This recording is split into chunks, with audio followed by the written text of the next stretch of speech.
Hello everyone, welcome to its new official current affairs. दोस्तों आज मैं आपको इस वीडियो में 6 अक्टूबर 2021 का करंट अफेयर बताने वाली हूँ। एंड जो करंट अफेयर बताने वाली हूँ इसमें ओनली 10 क्वेश्चन बताने वाली हूँ जो आपके एग्जाम के लिए काफ़ी हेल्पफुल होंगे। ओके दोस्तों, चलिए देखते हैं फर्स्ट क्वेश्चन। हाल ही में LIC के CMD के रूप में पदभार संभाला है।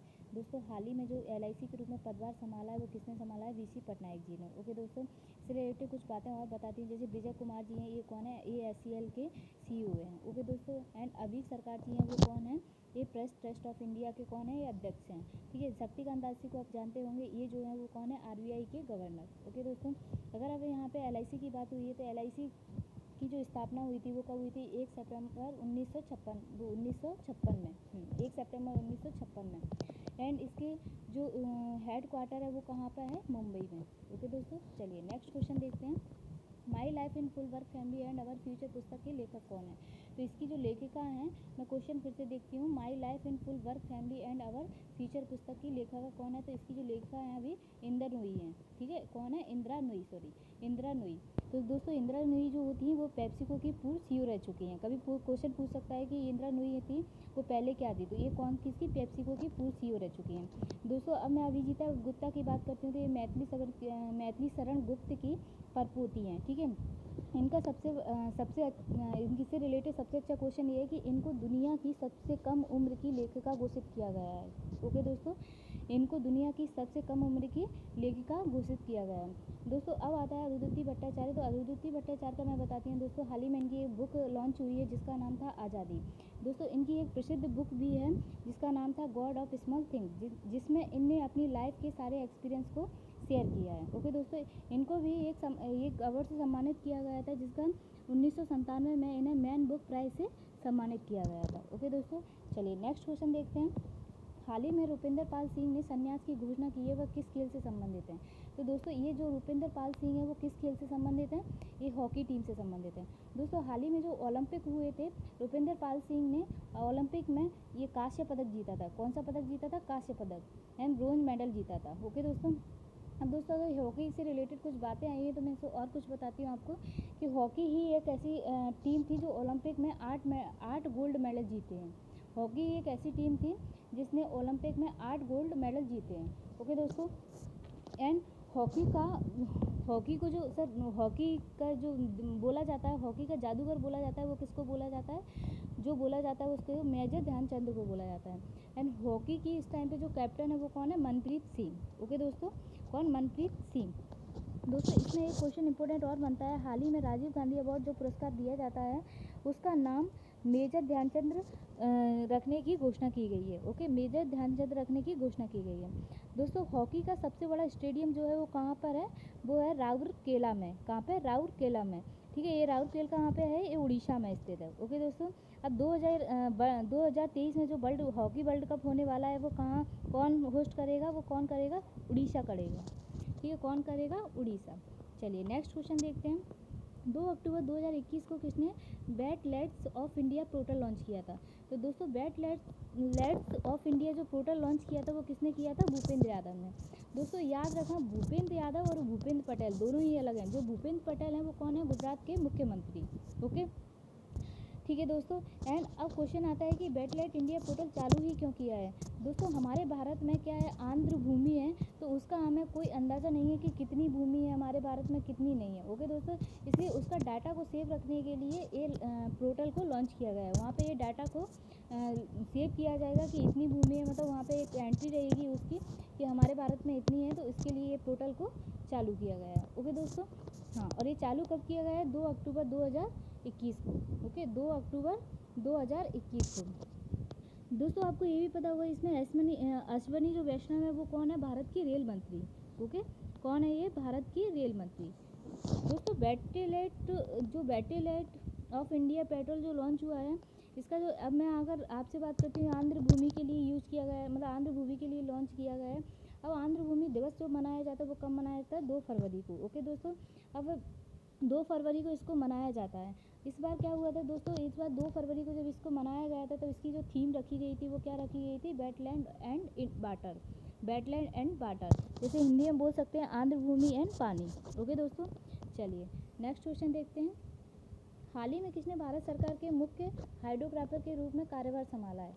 ठीक है दोस्तों, हाल ही में किसने भारत सरकार के मुख्य हाइड्रोग्राफर के रूप में कार्यभार संभाला है? तो दोस्तों ये जो संभाला है वो किसने संभाला है? अधीर अरोरा ने। और इनने किसकी जगह ली है? इन्हें विनय बदवार की जगह ली है। ठीक है, इनको किसकी जगह पे बनाया गया है? विनय बदवार की जगह पे बनाया गया है। ओके दोस्तों, सबसे मेन इंपॉर्टेंट क्वेश्चन ये है, जो अधीर अरोरा हैं दोस्तों, आपने सुना होगा इनके द्वारा INS संतुलज का संचालन हुआ था। दोस्तों आपने सुना होगा 2004 में एक सुनामी आई थी, जो सुनामी के बाद श्रीलंका सबसे पहले पहुंचाने वाला, श्रीलंका में सबसे पहले पहुंचाने वाला जहाज जो बना था वो कौन? INS संतुलन जहाज बना था। ओके दोस्तों, चलिए नेक्स्ट क्वेश्चन देखते हैं। पश्चिम बंगाल की भवानीपुर विधानसभा पर हुए उपचुनाव में ममता बनर्जी ने किसे हटाया है? ओके, पश्चिम बंगाल की भवानीपुर विधानसभा पर हुए उपचुनाव में ममता बनर्जी ने किसे हटाया है? तो इनने ये प्रियंका टेब्रेवाल को हटाया है। किसको हटाया है? प्रियंका टेब्रेवाल को हटाया है। ओके दोस्तों, सबसे बड़ी क्वेश्चन ये आता है कि जो यहाँ पे जो पश्चिम बंगाल में जो सबसे बड़ी पार्टी है उसका नाम क्या है? तृणमूल कांग्रेस। ओके दोस्तों, और जो ममता बनर्जी थी उनने एक नारा दिया था, खेला होवे। इसकी कभी क्वेश्चन पूछ सकता है कि खेला होवे का हेड कौन था? तो ये ममता बनर्जी थी। तो ओके, हाँ दोस्तों, वो ममता बनर्जी जो हारी थी वो नंदीग्राम सीट से हारी थी। ठीक है, कहाँ से हारी थी? नंदीग्राम सीट से हारी थी। और कितने वोटों से हारी थी? 1956 वोटों से हारी थी। एंड किससे हारी थी? ये सुवेदु अधिकारी से हारी थी। ओके दोस्तों, लेकिन इसके बाद भी ये मुख्यमंत्री बनी। फिर इन्हें मुख्यमंत्री बनने के बाद 6 महीने के अंदर उन्होंने विधायक के लिए उपचुनाव किया है। ठीक है, क्या करवाया? उपचुनाव करवाया। वो कहाँ से करवाया? भवानीपुर से। फिर ये भवानीपुर से ममता बनर्जी जीती, वो भी कितने? 58,000 वोट से। और किसको हराया इन्हें? प्रियंका टेब्रेवाल को। ओके दोस्तों, अब दोस्तों क्वेश्चन आता है, खेला होवे दिवस कब मनाया जाता है? तो ये 16 अगस्त को मनाया जाता है। ओके दोस्तों, कब मनाया जाता है? 16 अगस्त को। ठीक है, चलिए नेक्स्ट क्वेश्चन देखते हैं। प्रतिवर्ष अंतर्राष्ट्रीय अहिंसा दिवस और गांधी जयंती कब मनाया जाता है? दोस्तों गांधी जयंती आपको सबको पता होगा कि 2 अक्टूबर को मनाया जाता है, और अहिंसा दिवस भी 2 अक्टूबर को मनाया जाता है। दोस्तों गांधी से रिलेटेड अगर बात हो रही है तो मैं गांधी का जन्म जो हुआ था वो कहाँ हुआ था? पोरबंदर गुजरात में हुआ था। ओके दोस्तों, पोरबंदर गुजरात में 2 अक्टूबर 1869 में हुआ था। सॉरी 1869 में हुआ था। ओके दोस्तों, अब दोस्तों अहिंसा दिवस और गांधी दिवस जो मनाया जाता है, ये सबसे पहले इनको गांधी जी को जो राष्ट्रपिता बोला था वो किसने बोला था? सुभाष चंद्र बोस ने कहा था। ये कब कहा था? 1944 में। ओके दोस्तों, अब क्वेश्चन आता है कि इसे अंतर्राष्ट्रीय घोषित कब किया गया था? अंतर्राष्ट्रीय घोषित करने के लिए इसे वोट किसने दिया था? तो ये किसने किया? ये 2007 में यूनाइटेड महासभा ने दिया था। सबसे पहले अंतर्राष्ट्रीय घोषित करने के लिए जो वोट दिया गया था वो किसने दिया था? यूनाइटेड महासभा ने दिया था, वो भी 2007 में। ओके दोस्तों, चलिए दोस्तों 2 अक्टूबर को किसकी एक और उनकी वो रहती है, जयंती रहती है, वो है लाल बहादुर शास्त्री जी। ओके, इनकी भी जयंती कब रहती है? 2 अक्टूबर को। ओके दोस्तों, चलिए नेक्स्ट क्वेश्चन देखते हैं। 2 अक्टूबर 2021 को कहाँ पर दुनिया का सबसे बड़ा खादी राष्ट्रीय ध्वज फहराया गया है?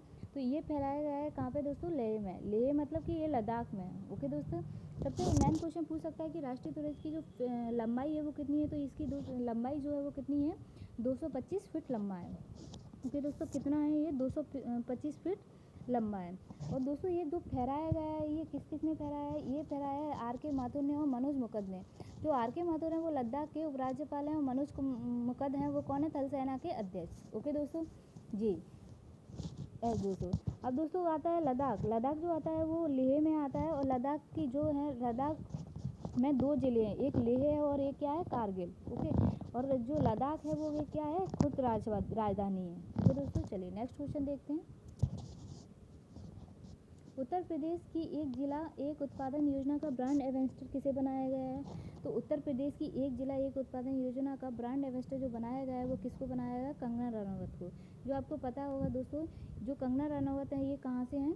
ये जो है एक अभिनेत्री हैं, मतलब बॉलीवुड की अभिनेत्री हैं, जिनको ये एम्बेसडर बनाया गया है। ओके दोस्तों जी, चलिए अगर दोस्तों यूपी की बात हो रही है तो यूपी का मैं कुछ और आपसे रिलेटेड बात बताती हूँ। जो यूपी की जो राजधानी है वो कौन है? लखनऊ है। मुख्यमंत्री योगी आदित्यनाथ हैं, गवर्नर आनंदी पटेल है, मुख्य न्यायाधीश गोविंद माथुर है। ओके दोस्तों, चलिए नेक्स्ट क्वेश्चन देखते हैं। राष्ट्रीय वित्तीय रिपोर्टिंग प्राधिकरण के नए अध्यक्ष कौन बने हैं? राष्ट्रीय वित्तीय रिपोर्टिंग प्राधिकरण के नए अध्यक्ष कौन बने हैं? तो कौन बने हैं दोस्तों? ये जो बने हैं वो अशोक कुमार गुप्ता बने हैं। और किसकी जगह लेके बने हैं? ये रंगा आचार्य जी श्रीधर की जगह लेकर बने हैं। सॉरी, फिर से मैं पढ़ती हूँ। श्री रंगाचारी श्रीधरन जी की जगह लेकर ये कौन बने हैं? ये राष्ट्रीय वित्तीय रिपोर्टिंग अध्यक्ष बने हैं। ओके दोस्तों, और ये बने कितने टाइम के लिए? ओनली ये 3 मंथ के लिए बने हैं। ओके दोस्तों, ये कितने टाइम के लिए बने? ओनली ये 3 मंथ के लिए बने हैं। चलिए दोस्तों, आई होप दोस्तों आपको ये क्वेश्चन समझ में आ गए होंगे। आपको जो भी इसमें जो भी आपको समझ में ना आया हो, आप मेरे कमेंट में जाके बता सकते हैं। ओके दोस्तों, थैंक यू सो मच।